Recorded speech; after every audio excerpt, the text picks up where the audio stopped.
Not only do monopolists create inefficiencies in the marketplace through dead weight loss, they also impose additional inefficiencies and costs through rent-seeking behavior and X inefficiency. So let's go ahead and take a look at these two additional costs and give you examples of each of them. First, with rent-seeking behavior. Rent-seeking. And rent-seeking is just going to say that the monopolists are going to use their resources to protect their position because they don't want competition at all, because the more and more competition that's going to be within the industry, the less the monopoly's market power is going to be. So rent-seeking are just resources expended to protect a monopoly position. To protect a monopoly position. And rent-seeking behavior, we can just sort of generally say that this is behavior directed towards avoiding competition. So behavior directed towards avoiding competition.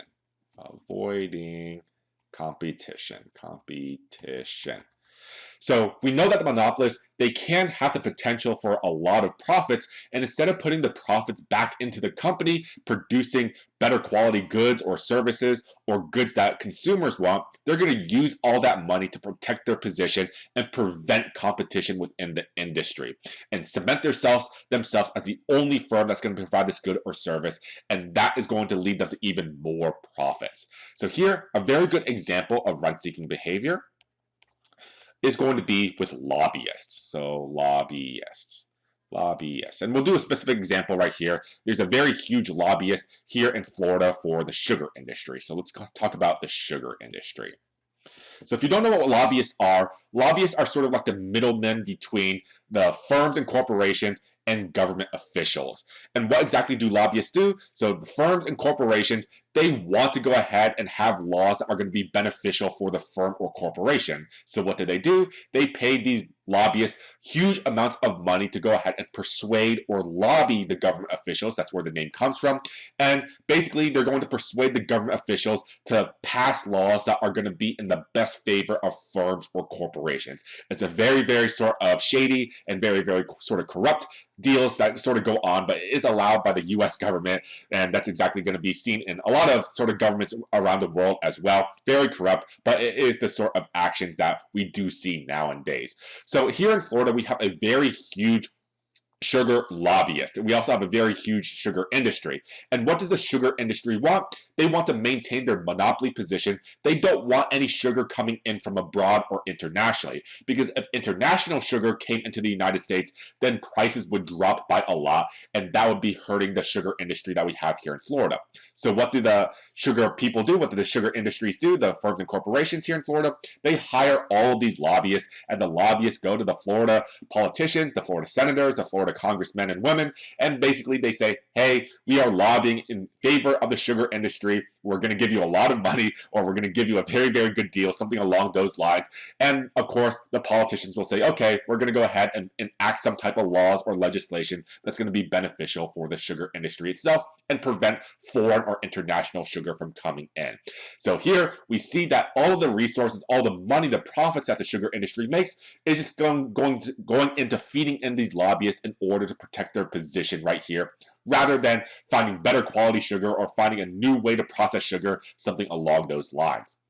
Another really good example of rent-seeking behavior is going to be seen with the taxi industry, specifically in New York City. So taxi medallions. So taxi medallions in the good old city of New York City. So for years, taxi cabs had a huge monopoly in New York City. If you wanted to go ahead and operate a legitimate taxi cab in New York City, you had to go ahead and buy these taxi medallions. So how much do you think these taxi medallions went for in New York City? They went for huge amounts of money. So let me bring this up. They went for huge amounts of money. So we noticed that they set the number of these taxi medallions roughly about 12,000 medallions in 1937. They have increased them just a little bit, but because the taxi industry was seen as a monopoly, they wanted to limit exactly how many people could actually operate these taxi cabs. The value of the medallions went from $2,500 in 1947 all the way to $280,000 in 2004. And you notice that, hey, the price keeps on increasing, with nearly some medallions costing $1 million to $1.3 million in 2013 to 2014. However, we noticed that the price of all of these medallions started to decrease, and that was with the advent of ride-sharing programs. So we notice here that, hey, instead of being $1 million, the price of these medallions decreased to about $500,000, so $500,000, all the way down to $250,000, so $250,000. And these medallions are exactly what makes taxi cabs legitimate in New York City. In order for you to have a licensed taxi cab, you have to buy these particular medallions. If you're ever in New York City and you get into a taxi cab that doesn't have a medallion on its hood, you are probably being kidnapped. So that is something that you do want to be very, very careful about. But we noticed that the taxi cabs had a huge monopoly, and we see that the price of these medallions were very exorbitant, but they started decreasing in value because of ride-sharing programs. So Uber and Lyft basically started to intrude on the property of the taxi cab industry. And what do you think the taxi cab industry did? Did they take all the profits that they made over the years and made their fleet better? Did they increase the number of medallions that they had? Did they make the employees a little bit more serviceable, the drivers a little bit more friendlier? No, of course not. That's not what they did. They wanted to go ahead and file a lawsuit against Uber and Lyft. So as we can see right here, we noticed that, hey, the taxi industry, they wanted to go ahead and limit the amount of new rideshare licenses for a year. The New York City government agreed for this for 1 year. And we noticed that the lawsuit that the taxi industry filed against Uber and Lyft, it is still in the works within the judicial system. So it's a very, very long process.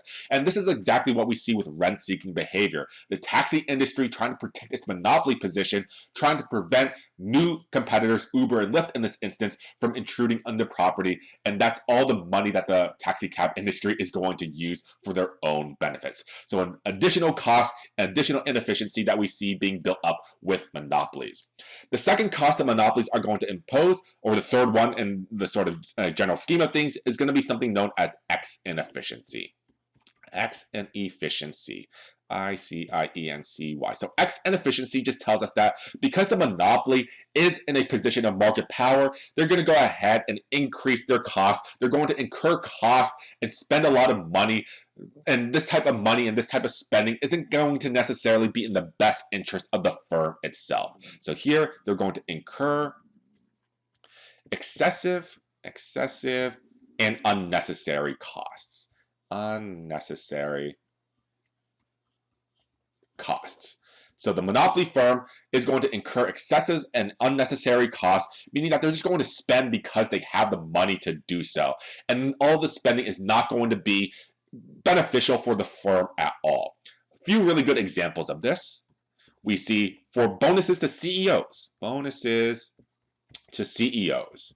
We notice that a lot of firms and corporations, because they are in a position of monopoly, of market power, they pay a huge amount of money to CEOs just because they are, say, profitable for a year, or the CEO has guided them through a sort of tough and turbulent economic environment. A really good example is going to be the CEO of the EpiPen. So Mylan is a corporation that makes the EpiPen. The CEO was Heather Bresch. And what did the company give to her as her golden parachute for raising the price of the EpiPen from $300 to $700? Mylan gave her a golden parachute of roughly about $18 million. So here, that $18 million probably could have done better somewhere else within the company, but they decided to give the bonus to the CEO, Heather Bresch, just because she raised the prices during this time period. And of course, there's going to be a lot of sort of corruption that also goes along with all of this. She's the daughter of one of the senators that we have in Congress within the United States, Joe Manchin, if you've ever heard of him. So once again, bonuses to CEO. These are huge costs that firms are going to impose, that are going to sort of that they are able to do because they can do so, but it really doesn't benefit the firm at all. Another example of X inefficiency are going to be corporate retreats. So corporate retreats. Or say sports suites, we can say that's going to be along the lines of this as well. So sports suites. We notice that, hey, the company often has a sports suite at a lot of football, and basketball, and baseball games. These can cost upwards of $10,000 per game, and the company is just going to go ahead and buy them because they can. And once again, it doesn't really benefit the firm at all. They take these lavish corporate retreats. They go to Hawaii, they go abroad, they go international, and once again, this doesn't really benefit the firm at all. They're just spending money because they can do so. So far we have these three costs that monopolies are going to impose on us as a society. We have the dead weight loss, we have rent-seeking behavior, and number three, we have this X inefficiency.